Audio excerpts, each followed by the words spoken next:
Animal hoarding is a problem in America. Animals every day are beaten, starving, and neglected.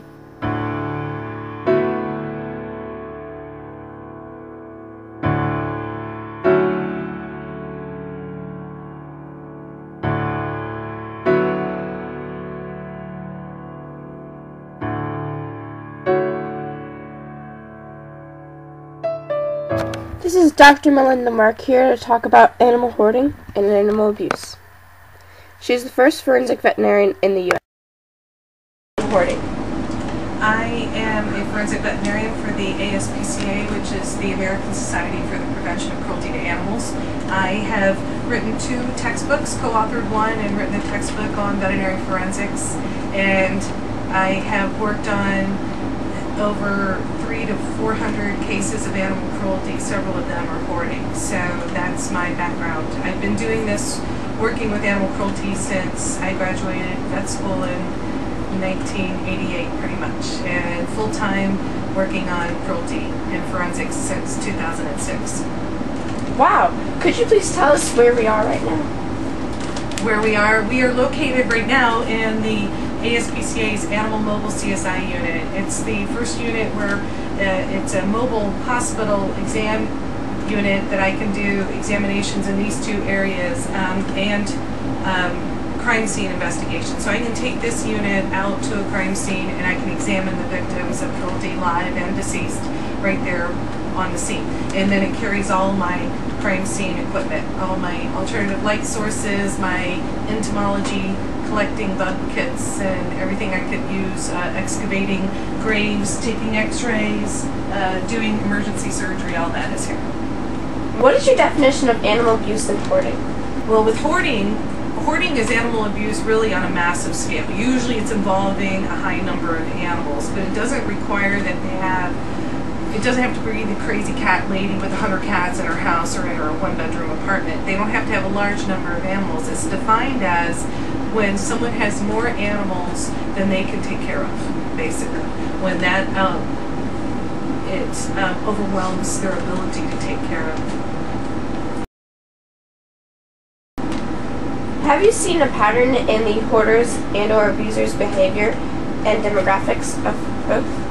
Is there any similarity or pattern in demographics? Yes. Well, they seem to be mid to late 30s to 50s. I mean, when we find them, the commonality is that they've had some series of events or major events in their life that have been catastrophic. A loss of a loved one, a loss of a job. It's something that tips them over the edge. There is an OCD, an obsessive compulsive disorder component to it, but that's not all it is. And so it ranges. We've seen everything from surgeons, human surgeons, to veterinarians, to the UPS guy. It doesn't hold some socioeconomic compartmentalization of them. But we do seem to see a lot of nurses or healthcare professionals, a lot of nurses, and we're not sure if it's because they're already in a caretaking field. And then what seems to happen with hoarding is that they are collecting things to make themselves feel good, and they start collecting animals because it makes them feel good, and then they're taking care of them, and then they just keep collecting more and more and more, and they're not taking care of them. So diseases, I would say more healthcare. Animals living in squalid conditions and small spaces, so the stress of small spaces.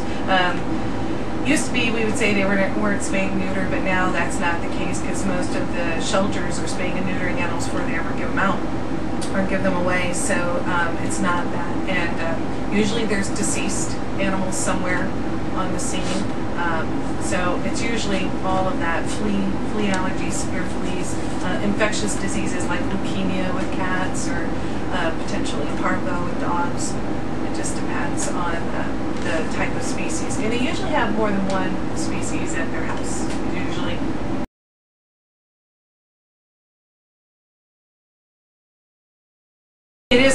It's a combination of mental illnesses. It's still being studied. There's new research coming out all the time. Where the DSM is not necessarily listed it as its own mental disease, mental health disease, but it is, and it does.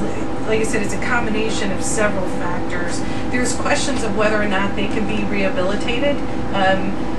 They don't think there's anything wrong with what they're doing, so they're not motivated to get help. They're not motivated to take their pills. Whereas people who have obsessive compulsive disorder, they are motivated usually to take their pills to gain some control over their environment without How important is education on the subject of animal abuse and hoarding to a community? I think it's really important because the hoarders hide within their homes. The Lori Lockwood case, the neighbors had noticed there was a lot of flies in the windows, what we call the flies trying to get out. When the flies are trying to get out of a home, that usually, I mean, if the home's, that means the home inside is that bad, then they want to get out. So, and the health department didn't respond.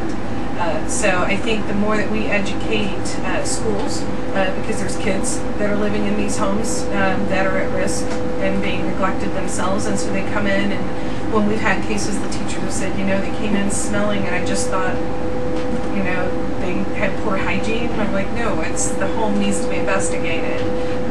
So I think it's really important because it's a hidden crime. All animal abuse is a hidden crime. It all occurs behind closed doors, in the backyard. You know, no one notices. No one has to notice the dog has been beaten on a regular basis because the dog's not going to school, to teachers, and being exposed to the public where he's going to be seen. So I think the more that we educate people, then we're going to notice in their neighborhood or someone they're interacting with.